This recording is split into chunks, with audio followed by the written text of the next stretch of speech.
to say no, I need to have a quote unquote good reason for Yeah. saying no. Mm-hmm. And this was really helpful for me, to shift this from feeling like I needed to have this socially acceptable reason Mm-hmm. to just feeling like I needed the reason that was valid for me. And it really wasn't about other people needing to understand or accept the reason.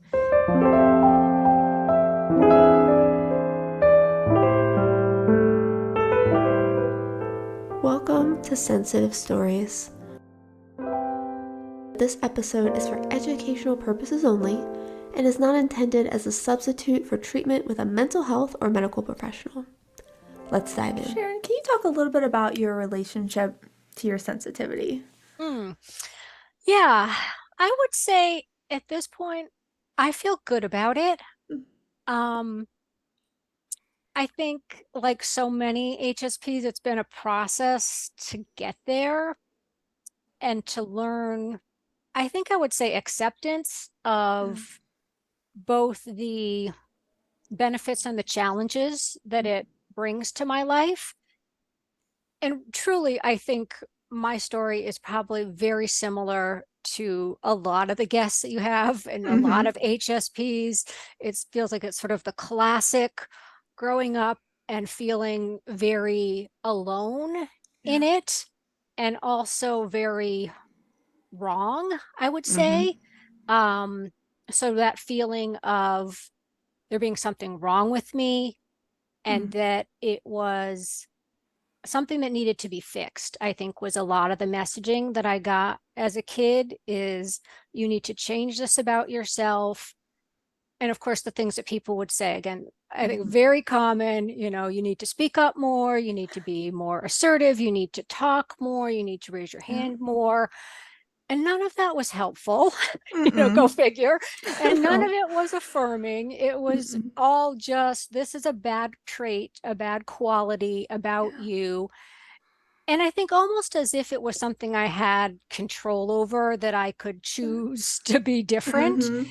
And I think that's part of the acceptance piece is learning that this is very fundamental. It runs through everything that I do and how Mm-hmm. I show up in every aspect of my life. And it's not going to change. Mm-mm. you know? And like I was saying, I mean, there's definitely benefits. There's certainly challenges that come with that as well. Um, but on a certain level, I just say, okay, this is part of who I am. And it Yes. definitely feels more freeing to just Mhm. embrace it and name it and say this is I'm a sensitive person, and sometimes get out in front of it and say you might hear a lot of emotion in my voice or I might Mm. tear up, and that's just totally normal for me because that's who I am. Yeah. I love that. You're right that that is a story I've heard now that they're growing up, you knew something's different about me. Mm-hmm. I'm more sensitive, I'm more emotional, and getting that message that you need to change it. Be more of this, be less of that. Fix yourself, essentially, put that sensitivity to the side. But then you realize this isn't going away. This is how I was born. Yeah. And I appreciate you saying, I'm going to get out in front of it. I'm curious what that looks like. Yeah, well, it's just like what I was saying is I think Mm. letting other people know Yeah. instead of trying to change it or hide it. I think hiding it was the other big piece was, trying to hold it all in and not show emotion, which literally I cannot do. No matter Right. how hard I try, I still Right. can't. I'm in my 50s, and so it's like I'm not going to master not having Mhm. emotion about things that I feel very strongly about, which is a lot of things Right. apparently. Um, right. And I think having a sense of humor about it Mhm. sometimes helps as well. And again, I think this is super common, is like it just becomes sort of a running joke. And I don't mean this in a bad way, but in my Yeah. family that, my kids will be like, we're watching a movie and they'll look over and like, are you crying? Are you crying? Yeah. It's like, cause I always cry, right? And Yes. right for me to just be like, you know what? Who cares? Like, Right. you Exactly. know, Right. What's wrong with doesn't crying? matter, right? Exactly. I have a lot of emotions about things, and um that's fine. But yes, I Yeah. mean, again, if I can, keep a little bit of humor Mm-hmm. about it when it's appropriate and keep it light. And obviously that's not always, the Mm-hmm. appropriate response, but sometimes that works. And like I was saying, other times just acknowledging it, like, Yeah. I don't know if this you ever have this experience, April, but sometimes with clients, when I feel what they're saying very deeply, Yeah. to let them know so Yes. that they don't then feel like they need to not be sharing very emotional content because I look upset, right? Right. So to be able to say this is part of who I am, it's part of what Yeah. makes me a good therapist. I can feel what you're Mm-hmm. feeling very deeply, and I'm deeply touched by it, but I Yes. also know how to take care of myself. And so if you see a few tears, that's Right. okay. That doesn't, there's nothing wrong with what's going on here. That's just me Mm-hmm. being a sensitive person. Yeah, and normalizing having emotion for a lot Yeah. of different reasons. And my Yeah. wife and I do that too because she's also highly sensitive. Like, are you crying? Are you crying? We got to check in with each other. Somebody's always crying then. Somebody is always crying, exactly. And yes, and also in our work, letting people know I'm feeling moved by what you're sharing, or I'm feeling this with you, or sometimes for you. Hmm. And then just taking the stigma away from that of having emotion in different moments. Yeah. So you Yeah. mentioned that you're in your 50s now. I'm curious, at what point did you realize, oh, I'm highly sensitive? I'm not just sensitive, I have this trait. Oh, Recall. um, I'm gonna guess in my 30s. Mm-hmm. Um, I don't know. But I mean, Yeah, I at some truly point. do remember reading Elaine Aron's book and Mm-hmm. it being like, holy cow, like Mm-hmm. this is just so affirming. And it's like the switch was flipped, and I was Yes. like, wow, where has this been Mm-hmm. all my life? And why didn't Yes. anybody tell me this? Right. Um, yeah, so it It, was, well into my life. mm-hmm. Before I don't know exactly when she wrote that book, but it's been a while now since I've read it. But I was definitely not, Yeah. young when I read it Yeah, I either. think, well, same here. I mean, most of us found out much later in life. And I've heard from folks now coming to me, oh, I'm 50, I'm in my 60s, I'm even my 70s, and I'm Yeah. just finding this out. And we usually don't have it at a young point in our lives, an early point in our lives. Yeah. Yes. But I mean, and I think like you were saying, I mean, that's one of the wonderful things about us being able to Hmm. talk about it is that Yeah. hopefully this will be better for the Yes. next generation, is that Hmm. as adults now become more informed and aware of it, then they can notice Hmm. it in their children, I think, and take Yeah. a different approach to it. Absolutely. Right. They could have a different experience with less to So undo. Let, hopefully, yeah. hopefully, yes. So I want to dive into talking about boundaries. I know this is something that you've written books on. You have a new boundaries journal coming out, or it's actually already out. Hmm.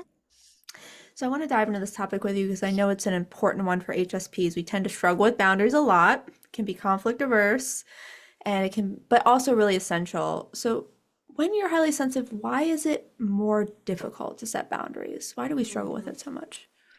Yeah, well, I think you touched on this first piece, is that setting boundaries also often involves being assertive. Yes. It often involves us speaking up and saying, I need something in this situation, or maybe even asking somebody else to make a change. And that is a vulnerable thing to do, really, for everybody. Mm-hmm.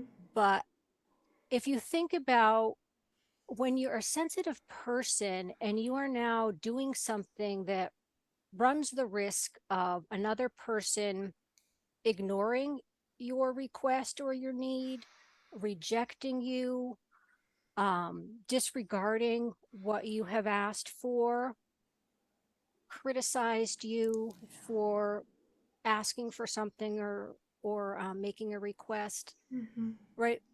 Again, very painful experiences for everybody, but for us, Yeah. it's magnified. So, of course, we want to avoid those Yeah. situations, right? That's just, Mm-hmm. human nature, is that if I can anticipate that something painful might be the outcome, I'm going to not do it if I have a choice. I'm going to play it safe. I'm going to be quiet. I'm going to try to avoid any emotional pain or relational upheaval Mhm. here by trying to just keep the peace and go with the flow. Um, yeah, so I think that that Yeah. ultimately is it, is we're going to Hmm. try to avoid painful situations that we're anticipating might Yeah. happen. And I think here's where we get Mm. into right, trying to undo some of that, is that sometimes we are thinking that that's much more likely to happen than it is, or not Yeah. understanding that there's different approaches we could take to setting boundaries. And I know we'll talk more about that, that will help Yeah. us reduce the likelihood of Hmm. that. Of course, we can't ever completely, get rid of any possibility Right. of there being a rupture in a relationship, Yeah. Yeah, we or can't avoid that, some kind right? of emotional pain, right? Because Hmm. we all know relationships ultimately are going to involve Yes. some level of risk, right? Yeah. Right.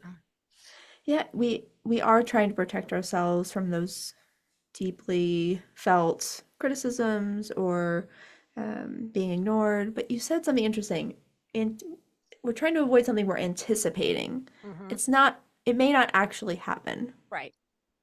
Yeah, sometimes that comes from, we've had previous experiences with setting boundaries that didn't go well. And so we actually have past experience, that it was a painful experience for us. Hmm. But the other thing is, again, this is just a very common human experience, is that we will anticipate something negative as a way of protecting ourselves. It's almost like sort of a Hmm. self-protective mechanism that we have. Yes. So We're going to think it's more likely than it actually is, mm, right? That negative hmm. experience, that like we said, it's not that there's no possibility, but in my mind, sometimes I go into the situation thinking it's 100% likely that this person is going to Right. be angry with me if I say something, Hmm. when maybe the possibility is really it's 15% likely that they're going to Right. be upset with me, and 85% chance that they're Hmm. going to be okay with it, or we can resolve it. So Right. when we magnify the negative possibility, then it's Hmm. easy for us to talk ourselves out of doing it, of course. Right. If you have, I can just think if you have one negative boundary setting experience, it may then impact your ability to set any other boundary going forward just Mm-hmm. because we remember that moment so intensely. Yeah.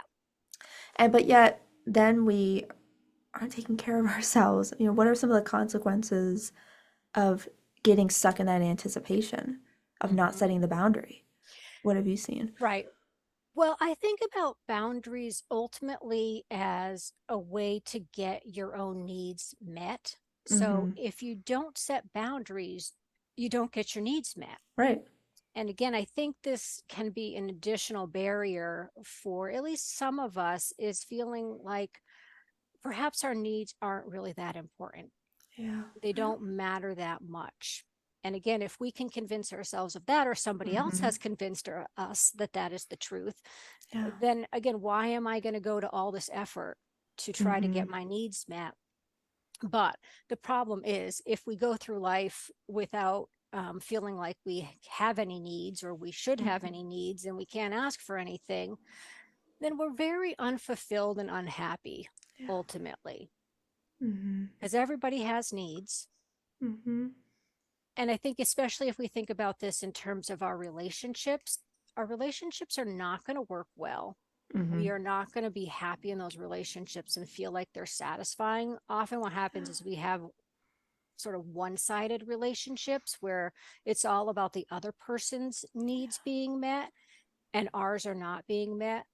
And Mm-hmm. ultimately, what happens is we start to get exhausted, burned out, Mm-hmm. and resentful. Yes. Right. We're doing something that we think is protecting our relationships when it's actually tearing them down.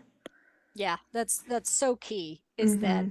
again, we think, oh, this is a really nice thing that I'm doing, Right. right? We kind of get into this people pleasing. I want to make you happy, and I want to make Mm-hmm. sure that your needs are met, and I'm going to take care of all of that for you.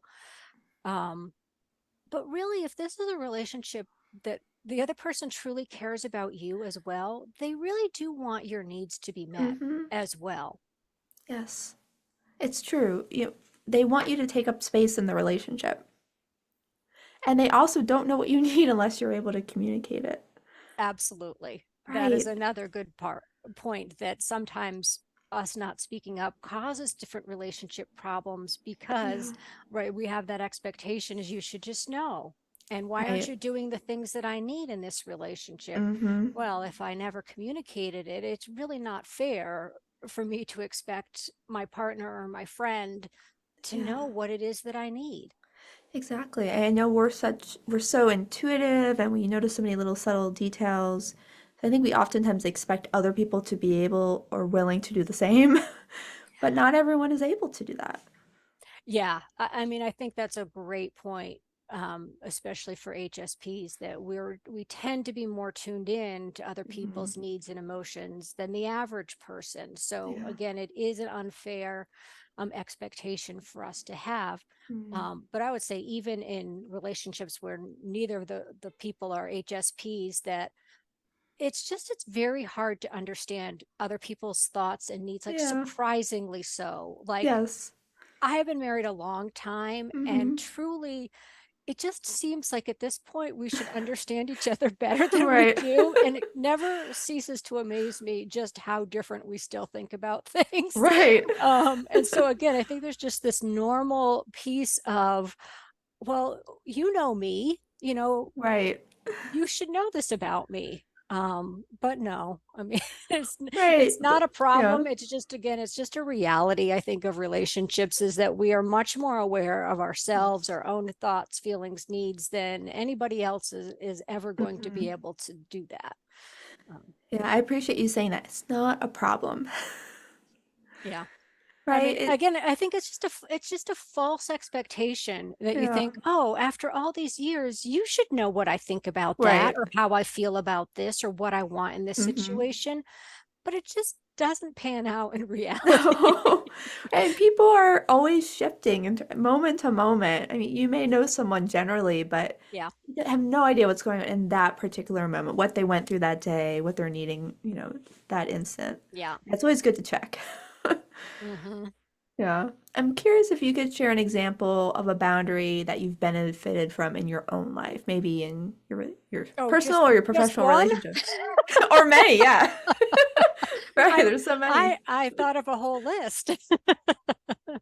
I'm all um, ears. Okay. Well, yeah, lots of different kinds of boundaries. And I can just use a couple of examples for me, but maybe it's helpful because it can kind of help us think about different kinds of boundaries Yeah, that'd be that other great. people might need as Yeah. well. Hmm. So the way that I break this down is, first of all, thinking about boundaries that I needed to set with myself. So these Mm. are essentially limits with myself, or you might think of it as a boundary that you're using as self-management. Mm. Mm-hmm. And again, um these are kinds of boundaries that I would set with myself so that I can get a particular need met. Yes. So if I think about how much sleep do I need in order to Mm-hmm. function well, then I need to set certain boundaries so that I can make sure that I am going to get a full 8 hours of Mm-hmm. sleep.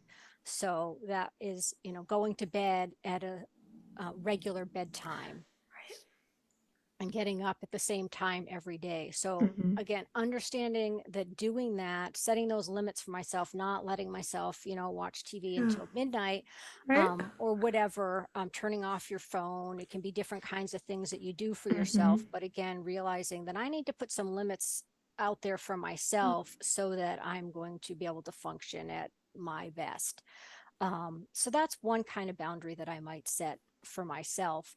And then we can think about also boundaries that we need to set with other people. So those are those Mm. limits and expectations that I set with other people, again, so that I can Mm-hmm. get a particular need met. So that's things like, um, I needed to learn how to essentially learn how to say no to people. Yeah. Again, it's very common. A lot of us struggle with that. So if somebody would ask me to do something or invite me to something, my inclination would be that I'm supposed to say yes. That's the right thing. That's the good thing Mm. to do. Again, wanting to make other people happy, not wanting to let them down. Mhm. Felt like that's what I should do in these situations. And so it took me a long time before I, felt like it was okay for me to say no, Mhm. either just because I didn't want to do something Yeah. or it didn't work for me. It it wasn't something I was interested in. I was Mhm. tired. I think so much of our reluctance here is feeling like if I'm going to say no, I need to have a quote unquote good reason for Yeah. saying no. Mhm. And this was really helpful for me, to shift this from feeling like I needed to have this socially acceptable reason Mhm. to just feeling like I needed the reason that was valid for me. And it really wasn't about other people needing to understand or accept the reason. And again, I think this is important for people who are highly sensitive is just understanding that your needs are going to be different. Yes. So, if I know that I am going to for me to go out, 2 evenings in a row or something like that, it's like just not good for me. No. um right, and so I just know that about myself, and so I need to say no to one of those events or invitations, Mhm. and to have that be okay. And I don't necessarily need to explain that to other people Mm. or get their stamp of approval, but it's okay to just say, that doesn't work for me, or I'm Mhm. sorry, I'm not going to be able to make it, or something along those lines. um getting away from feeling like they need to understand and it needs to be this reason that maybe everybody else gets. Mhm. And I think there's a lot of judgment too Yeah. that we get, feeling like, oh, you're supposed to do all of these things. Yeah. And Mhm. then we do it to ourselves, right? What's wrong with Right. me? Why am I, not wanting to do this, or why am I not Mhm. being helpful, or going out of my way to do this, and to honor Yeah. that we have a different set of needs. Yes. Your unique individual needs are perfectly valid, and Mhm. it's worth making sure that those are met, and you don't have to sacrifice that Yes. just for somebody else to be happy or to do what they want you to do. It's so true. I think that's so important to recognize you have a different set of needs. You have to really look inside yourself. That's where the compass should be oriented. Mhm. But yeah, we can internalize these expectations, these judgments, or at least the perception of judgment. It may not Yeah. actually be there. Mhm. Um, you mentioned, starting more with yourself. Is Mhm. that the best place to start with boundaries? What can I do that doesn't involve anyone else? Yeah. Can I go to Yeah. bed early? Can I turn my phone off? Just Mhm. seems like it's a less pressured place to start. Would you say that's true? I do think it is a good place. I think for those reasons, because you have a lot more control over it, Mm. and there isn't that feeling of vulnerability of how are other people going to react, or less so. I mean, you Mhm. could still have some of that, but I think less so. But I think the other piece of that is it's going to be helpful because if you're making sure that your physical and emotional needs are met with some of those basic things like Mhm. sleep and downtime and eating and I don't know, things of that nature, you just Yeah. tend to feel better in general. And Yeah. I think if you're feeling better, then you're going to have more stamina, more Mhm. energy to do some of the other kind of boundary setting work that Mhm. you need to do as well. Yeah, it's true. The more tired I am, the harder it is to maintain a boundary. Yeah, to do anything, right? To do anything, exactly. Right. It's So true. I think that's always solid advice is if you can take care of some of those basic needs first, Hmm. then everything else is just a little bit easier. Yeah, it's true. And just to remind yourself to get enough sleep, right? To Mhm. just take care of, get some basic downtime. It makes a big difference. Yeah. Um, can you talk a little bit more about working with the judgment? So you talked about, there's the external judgment, but then we internalize it. Hmm. How can we work with that when we're telling ourselves, well, I don't have needs or I'm supposed to do this. That can be a big barrier to Hmm. setting a boundary. How can we even start to work with that? Well, I start with trying to normalize Mm. having needs. Mm. And Mm-hmm. in my books, I think in both of them, there is a list of universal human needs, Yep. and that just helps people remember that this is something that everybody experiences. Yeah. So again, whether it's a need for rest or it's a need to feel respected or cared for, everybody has those same needs. Yeah. And wanting to have them met and doing things to try to get them met is important and it's normal and there's nothing wrong with you. Hmm. So that's a good place to begin, is just to recognize that this is across the board. This is not something Mm-hmm. that's wrong with you.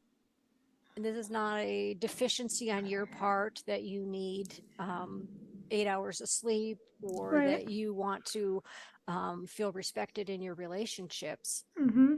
Um, and once we can understand that piece of it and really say, okay, my need is valid, Yeah. then you can start to take the steps to try to get that need met. And again, that might be with somebody else or on your own, because even Mm-hmm. even if we're talking about, going to bed, setting a bedtime alarm and going to bed on time, Mm-hmm. you need to feel like that's important, that's Yeah. valid for you to prioritize that need. Because if you Yeah. don't, again, it's easy to get into feeling like, oh, maybe I should, be doing something else for someone else, and um, Yeah. going down a different path, and then Mm-hmm. ultimately that's not going to lead to good results for anybody, really. Mm-hmm. No, it does come back to that acceptance piece. These are basic human needs. Hmm. They might vary slightly if you're highly sensitive, but we all need sleep, downtime, respectful relationships, connection. There's nothing wrong or different about you for needing those. Right. And again, even, remembering that the HSP trait is just a normal variation, I think Yes. is really helpful and affirming, because there's nothing wrong with you. Even if you say, Hmm. well, I need 10 hours of sleep and other Right. people need 7, oh, there must be something wrong with me because I need extra sleep. This is a normal variation, Hmm. and it is true for you, and there's really nothing you can do about it. So Right. It's not right, if changing. if we can accept that I'm going to function better if I get 10 hours of sleep, then let me Hmm. take the steps that I need to make sure that that happens. Exactly. Right. And you may be a subset of the population, but you're part of the 20 to 30% of other people that are needing more sleep or needing more downtime, who Hmm. are more sensitive, who are more emotional. Yeah, can we normalize that? Yeah. And then if from there we can build on top of that. Yeah, Yeah, to me definitely. that helps a lot, and I Hmm. imagine it does for other people, because I think 20 to 30%, I mean, that's a pretty good chunk. That's a lot. Right, we're not talking about like 1%. This is Right. a, if it's at 30, I mean, we're almost at a third at that point. So, Exactly. right, a quarter to a third of people. I mean, so it's not Exactly. bizarre. No, not at all. It's just a matter of realizing that, oh, this is a normal trait and I'm not alone here. Even though people have tended to maybe push it aside or try to ignore it or subverse it, it's here, not going away. Mm-hmm. Yeah. So, we talked about some of the types of boundaries. Let's say, okay, I've gotten to this place of at least some acceptance. Hmm. When I'm setting boundaries with other people, what could that sound like? So if I'm saying no to that second social invite, or I'm saying no to someone wanting me to hop on the phone with them, or whatever it is, Hmm. right, that's Hmm. taking my time, what could that sound like for folks who are really struggling to Hmm. know how to set a boundary? Yeah, well, I think one thing to remember is setting boundaries can be done in a way that is kind and gentle. Mm, This doesn't need to be harsh and demanding. Again, mhm. sometimes I think boundaries get a bad rap because Yeah. people think, it's a demand. Sometimes it's a request, but a request is not a demand. Mm-hmm. Um, and we want to be direct and Mm-hmm. clear about what it is that we need or what we're going to do or what we want the other person to do. But again, we can be polite and kind about that delivery. Um, yeah, and I think if we can sort of shift in our mind away from this is a kind of a mean thing to do or that demanding thing for us to do, and we don't need to over explain the Mm-hmm. boundary. Again, this is going to change a little bit depending on the situation and the relationship that you have with the person. But I would say a very common difficulty that people have is they feel like they need to justify the request or when they're saying no. And then this kind of creates a problem where then the other person, not always, but Mm-hmm. sometimes they will then say, oh, well, let's just say you said, no, I can't go out because I don't have a babysitter. And Mm-hmm. then if that's not, I mean, that might be true, but maybe what's really going on is you also feel like I was out like last night. And so I don't want to Right. go out again. And so now I've said, well, I don't have a babysitter. And they said, oh, well, my daughter could babysit for you. Right. Or, right. They start offering solutions or they just have, a criticism and they sort of pick apart the reason that you have given. Mm-hmm. And then, now we're sort of into this mess that I think is Yeah. what we all are afraid of getting into. Mm-hmm. And so it's easier if we just stick to a simple phrase like, I'm sorry that's not going to work for me, or Mm-hmm. I'm overcommitted right now, maybe another time, or, Yeah. I've got a lot on Yeah. my calendar. Let's circle back to this. I mean, Mm-hmm. whatever. I mean, you can kind of think about just simple phrases that work Yeah. for you, but these kind of things often work in many different situations because they're Mm-hmm. pretty generic. Mm-hmm. Like one of my favorites is really just them, unfortunately, that doesn't work for me. Yeah. I Because love that. I mean, how do you argue with that? I mean, I'm just Right. telling you it doesn't work for me. I mean, I didn't really explain to you why. Mm-hmm. So there's not much of an argument that we can have over it. Right. I love that. Keeping it simple, being direct. I remember I was in a workshop with Elaine Aaron, and she said, "Don't give people an opportunity to turn your no into a yes," which is what you Yes. just illustrated. If you say, "I don't have a babysitter," someone is like, "Well, I've got a solution to that. You can come out now." Yes. When really you're tired or you just don't want to. You talked about that earlier. Sometimes you're just not interested. Right. You don't even need a reason to That justify it. that is a reason. I That is mean, the it's a reason. I don't want fine to. reason. And again, depending on the relationship with you that you have with the other person, you might be Mhm. okay to say that. Yep. Or again, and it might be okay for you to say, I'm really tired. It Hmm. doesn't work for me. And again, I mean, I think the other thing is people want, I would encourage people to come up with some responses or some boundary phrases that feel good to them because what Hmm. I'm saying may or may not actually resonate with anyone in particular who's listening, and that's fine as well. You really, it's going to feel Yeah, better if it's authentic to definitely. you as well versus it just being, well, Sharon said say this, you know. No, figure out what feels Exactly. good for you, and again, you're going to kind of tweak that depending on the particular situation, because the phrase I use, with my best friend is not necessarily what I would say, Yeah, with my mother, or for somebody sure. else, right? So Yeah, depending. allow this to inspire you, Mm-hmm, mm-hmm. Yeah. right?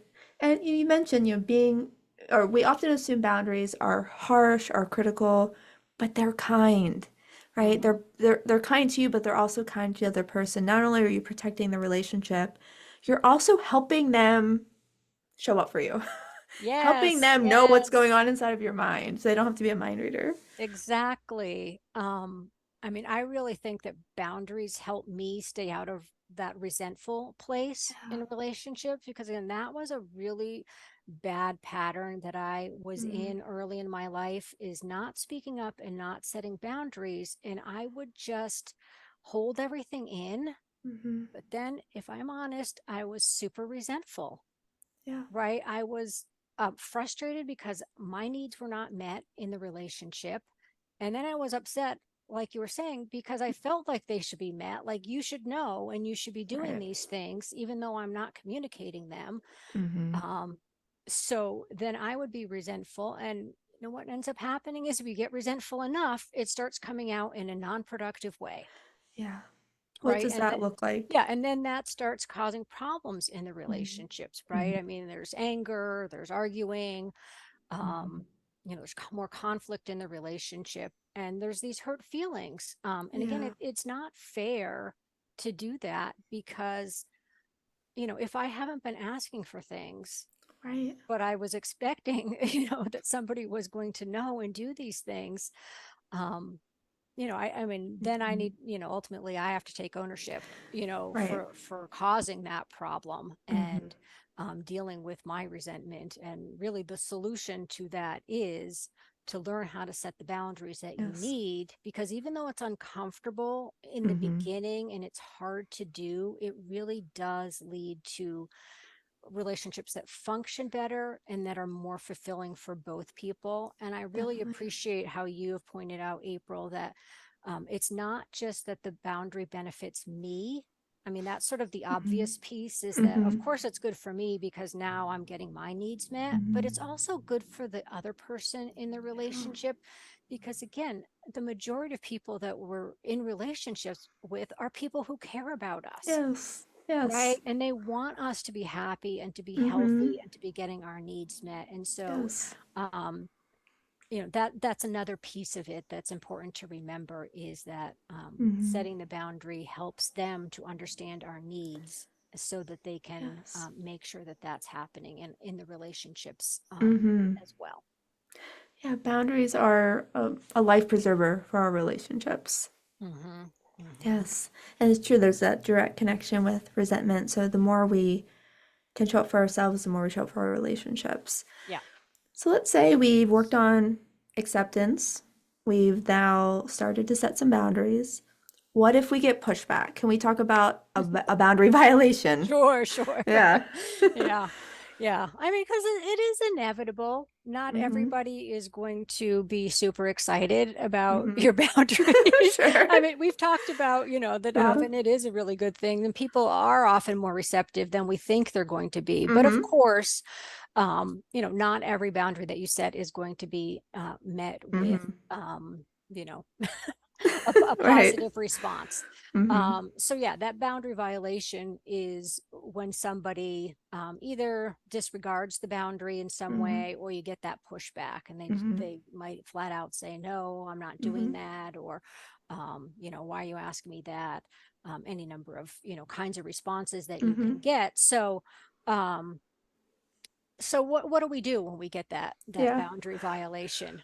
So one thing is, you can think about, um, is there something else that I need to communicate in this Mm-hmm. relationship? So do I need to restate the boundary or state it in a different way? Mm-hmm. Um, let me see if I can give you a couple of just really basic examples Right. of this.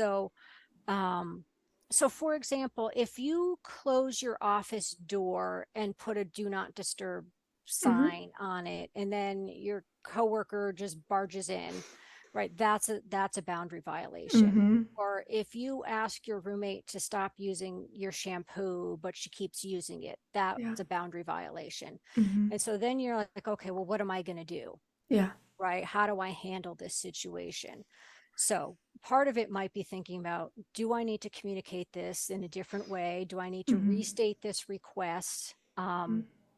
And you might do that through, um, maybe sometimes even writing a script and doing some Mm-hmm. rehearsing can help you feel more confident. Yeah. Really, we're talking about using some communication skills for a difficult conversation, right? And so you can think about, I'm sure everybody's had difficult conversations in their lives, Mm-hmm. and like, what are some of the things that help us be prepared Yeah. and feel confident going into that situation, Mm-hmm. right? Again, being really clear about what it is you need or what you're asking the other Mm-hmm. person to do. Mm-hmm. The other part of it is, sometimes we can think about, is there a change that I can make to try to get this need met?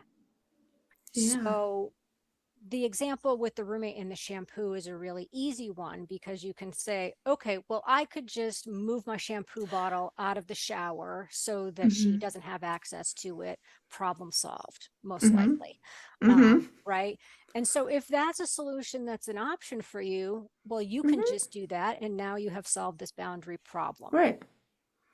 Obviously, sometimes it's not quite that easy. Um, so we could think about the situation with the office door. Now, there's Mm-hmm. really nothing that you can do to prevent somebody from opening your office door. Mm-hmm. I mean, I'm assuming, right? And Yeah. it's probably not locked, and they could just open the door no matter what you do. Right. So that doesn't mean there's nothing you can do, though. Again, I mean, Right. you could take some steps to communicate your Mm-hmm. expectations and your needs here more clearly, Mm-hmm. having a specific conversation with the person who keeps violating this boundary. Maybe you're going to make a bigger sign and put it on Right. the door. Or again, you could think about, well, what else could I do to help Yeah. myself have this quiet work time that I need? Mm-hmm. Maybe I could work from home, or maybe I can get some Mm-hmm. headphones. Like sometimes there's creative solutions that can help you get the need met, Yeah. that are a little bit different than asking somebody to do something if they're Yeah. really showing you that they're not interested in doing it. Mm-hmm. Right. There's nothing wrong with asking. So I don't want anybody to think, oh, I shouldn't be asking for Mm-hmm. something. But just realize that if you're asking and if you've asked multiple times in different ways and they're still not doing it, then you may need to figure out, okay, well, what Yeah. else can I do in this situation that doesn't rely on that person changing their behavior, because that's Mm-hmm. something I have no control over. But Right. there's often something I can do to at least partially get my need met. Mm-hmm.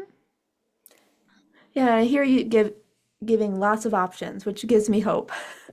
Because sometimes in those situations you might feel hopeless. Well, I can't do anything. But you can Yes. start by recommunicating the boundary, maybe sharing the impact or Mm-hmm. connecting the dots for someone. When you walk into my office, because I actually have had this happen before when I was in an office, Mm-hmm. where the delivery person would walk in and just put packages in, and I had to let them know Right. this is a confidential meeting. Right. And then they understood, like, oh, okay, this isn't like the I don't know, the other types of offices down the Right. hallway. Mm-hmm. And that helped.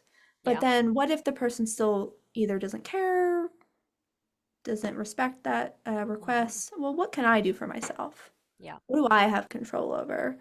And yeah, you could work somewhere else. You could put in a Right. lock.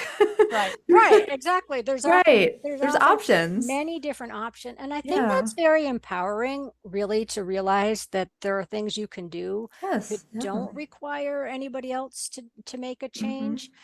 Um, yeah, it's been interesting, in sort of looking at that piece of setting boundaries, because I think often we feel like we should be getting the other person to change, almost like Right. there's something that kind of gets in the way of this notion of, well, why don't you just make a change yourself? Sometimes Mm-hmm. I think people feel like, oh, that's sort of giving up or giving in Mm. some ways, rather than it's Yeah. the obvious solution to the problem is put your shampoo out of the bathroom, Right. right? And yet sometimes people are like, but I should really get her, I shouldn't have to do that. I think it's what it is. Mm. People think I shouldn't Mm. have to do that. But at the same time, you can't force people to do things. Right. You just can't. And I think if we move away from thinking of boundaries as ways of getting people to do what we Mm. want or what we need, then we can start seeing boundaries in a different light. Yeah. And then they're almost easier for us to set because there's more control and there's more options. Yeah, it doesn't always have to be a battle. Mm-hmm. And we only have, so much energy as highly sensitive people. Let's be selective about what's the most important boundary to set. Mm-hmm. Because every day there's dozens of boundaries you could set. Right, right. But what's the I most like that. important? Yeah, Yeah, we don't need to make it into a fight when it doesn't need exactly. to be. Mm-hmm. Yeah, and I appreciate that permission that you don't always have to take the direct approach. Sometimes it's an indirect solution. That's Mm-hmm. okay. Mm-hmm. Yeah. Yeah, I love that permission. Well, Sharon, as we're wrapping up, I wonder if there's a message that you could share with sensitive folks out there who may be struggling with boundaries, who maybe are starting to think about boundaries for the first time, what could you leave them with? Well, I think this goes along with what we were just talking about, is Mm-hmm. trying to shift away from feeling like boundaries are either these demands or these rigid rules that we're putting in place. Um, in trying to think about boundaries, at least in relationships with close people in your life, is they're often involve some negotiation or some compromise. Mm-hmm. And again, this is, I think, a piece of boundary setting that people aren't always aware of. Is again, they think it's like I'm setting the boundary and it's like this hard line in the sand. And again, it's not always very effective, but I think it Yeah. also doesn't typically feel good, especially for Mm-hmm. HSPs. And so if we can imagine the boundary, again, this may not be appropriate in every single situation, but in many situations, it really can be something that we are negotiating and we are deciding together Yeah. how best to get our needs met. Yeah, I appreciate that. It can be more of a compromise. Yeah, it really can. Mm-hmm. I was thinking of, what's a good example, of Mm-hmm. something like this. And it's sort of like if you think like if you and your partner, have small children and it's really taxing raising little kids in Mm-hmm. particular. And of course it's very common, for you to feel like, okay, I'm really overwhelmed, or I'm really tired, I need more downtime, I need more Mm-hmm. personal time. And so instead of just telling your partner, look, I need you to come home an hour earlier so that I can get a break. Like that's Mm-hmm. what a lot of people will do. Like that's my boundary. I'm going to set it. I'm going to, tell you that this is what I need. But the truth of the matter is that is not the only way to get that need met, right? You've Right. identified what the need is, but Mm-hmm. now together Mm. we could actually figure out what is the best way for me to get this need met. And that's Yes. probably going to come up with a much better solution that's going to work for everybody. Mm-hmm. So, again, remembering that boundaries can often be met in multiple different ways. And if we think of this as like a joint problem to be solved, Mm-hmm. then we're going to get a much better result than it just being me getting stuck on one idea and saying this is the only way for me to do it and it has to be like this. Yeah, right. We're bringing other people into the fold and not having to bear the weight of all the work around the boundary. Just like when you're Right. saying, "Well, I don't have a need. I'll just do this myself." It's like, "Well, let's let someone else in." Right. It's remembering that we all have needs, and sometimes Right. our needs are going to conflict with each other. And Right. so, right, if I'm saying you need to come home early, well, there's Mm-hmm. a good chance that that's going to conflict with one of my husband's needs, that maybe Right. he has a need to get his work done, or, Right. something else, or some other Yes. completely valid reason why that doesn't work for him, Mm-hmm. or he needs to, leave later so he can avoid the traffic, or whatever Mm-hmm. it is, right? Like he has a Right. reason, a need that's, informing his decision. Mm-hmm. So again, if we can figure it out together, then Yeah. my need can potentially be met and his need could be met. Or, you Right. know, again, there's compromise, like part of my need is Mm-hmm. met and part of his need is met. Right. Because that's again a reality in relationships, is you don't always get all of your needs met all of the time, but you can Right. probably get most of them met most of the time. Right, exactly. And then being able to come together and create that bridge of, okay, here's my need, here's your need. How can we meet them both at least somewhat? Exactly, exactly. Yeah. And then again, like now we've got the other person's cooperation, because, Mm-hmm. they've had a part in figuring out what it is we're going to do for the solution. So it's, again, it has a totally different Yes. feel than me just saying, this is what I need, and I need you to Right. do it this way. Yeah, just softening. Hmm. And then the other person is going to be more receptive to helping meet that need Right. versus this Yeah. is do this for me. Yeah, and again, I mean, like we could go back to the example of the colleague who's barging into your office. I Mm-hmm. mean, again, if the colleague is receptive, I mean, you could take the same approach, which is Right. I need uninterrupted, time to Mm-hmm. get this assignment done. How could we figure out, a way for me to get that done, and you would have your need met Mm-hmm. of needing to ask me questions or needing to chit chat or whatever their need is, that they're, Right. the reason is that they're coming in, right? um, Exactly. so Yeah, and again, having some communication. hmm And Yeah. HSPs are, you talked about coming up with creative solutions. We're very creative people.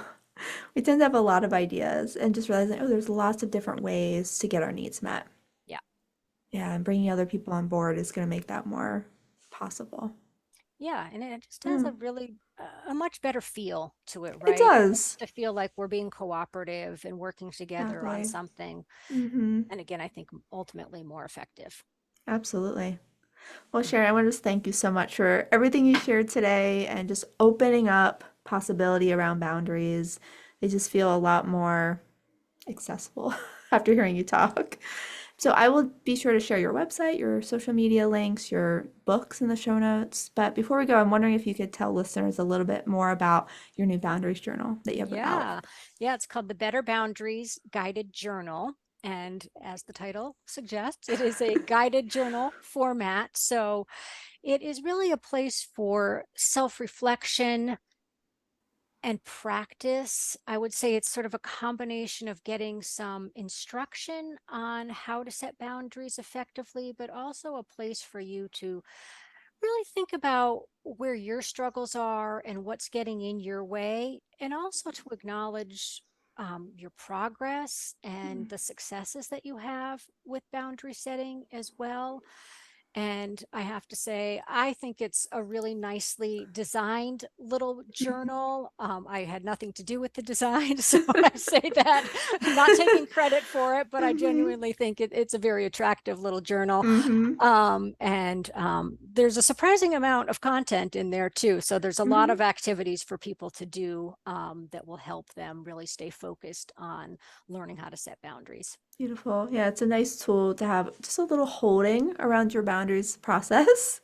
And Yeah. yeah. Yeah, Mm-hmm. I was going to say, I mean, I think it's something that you can really pick up and just you could spend 5 or 10 minutes on it at Mm-hmm. any point. It's not something that you're going to feel like, oh, I'm really deep into this. Mm-hmm. I think it's great for people who have done a little bit of boundary setting work already and they want to keep that progress going and keep that momentum and really do some troubleshooting. I love it. So folks have not yet picked up your Better Boundaries workbook. They could start with the journal. It They stands could. alone. Yeah, Mm-hmm. absolutely. You could do it either way. I would say Mm-hmm. the workbook is definitely a more comprehensive book. So Mm-hmm. there's more instruction and there's more content areas in there, Great. but there's overlap. And so, I mean, if Beautiful. you pick up the journal, yeah, you're not going to not be able to understand it. So it's Okay, great. just a quick read. Great. And I'll be sure to have both of those in the show notes for folks so Yay. they can pick it up. All Fantastic. right. Thanks. Thank you, Sharon.